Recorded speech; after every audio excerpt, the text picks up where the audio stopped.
संगमेश्वर नाताळ यात्रेनिमित्तानं सांगलीच्या हरिपूरमध्ये एक अनोखी स्पर्धा आयोजित करण्यात येते। या स्पर्धेत तुम्हाला थरार अनुभवायला मिळतो आणि कौशल्यही पाहायला मिळतं।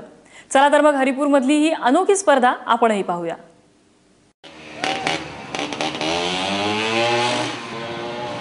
ही दृश्य रिव्हर्स केलेली नाहीयेत, तर मंडळी ही स्पर्धा आहे उलट्या धावणाऱ्या रिक्षांची।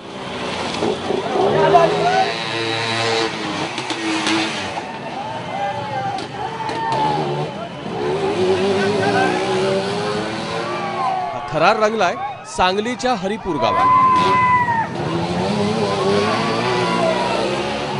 3 किलोमीटरचं अंतर 3 मिनिटं 58 सेकंदात म्हणजे ताशी 55 किलोमीटरचा वेग।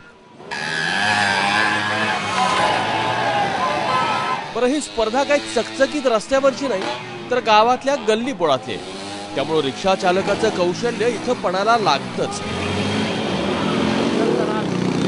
हे रिक्षा रेस एक 10-15 वर्ष झालं मी खेळतोय आणि आपल्या सांगली जिल्ह्यातले 8-10 रायडर आहेत रिक्षा रेस खेळणारे रिवर्सनं, आणि अतिशय चांगली रिक्षा रेस होतात आणि सांगली, सातारा, कोल्हापूर, कराड सगळीकडे आपल्या गाडीने नंबर मारलेला आहे। रस्त्याच्या दोन्ही बाजूला खचाखच गर्दी आणि अवघ्या 2 मीटर रुंदीचा हा रस्ता, तोही वळणाचा, त्यामुळे रिव्हर्स रिक्षा पळवणं सोपं नाही।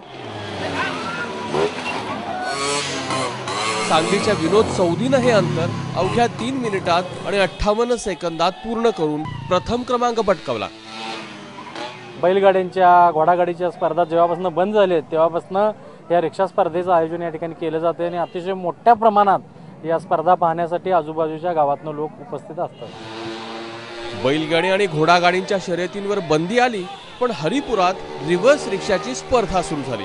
त्यामुळे जत्रेलाही रंग चढला आणि पाहुणे मंडळींची करमणुकीही झाली।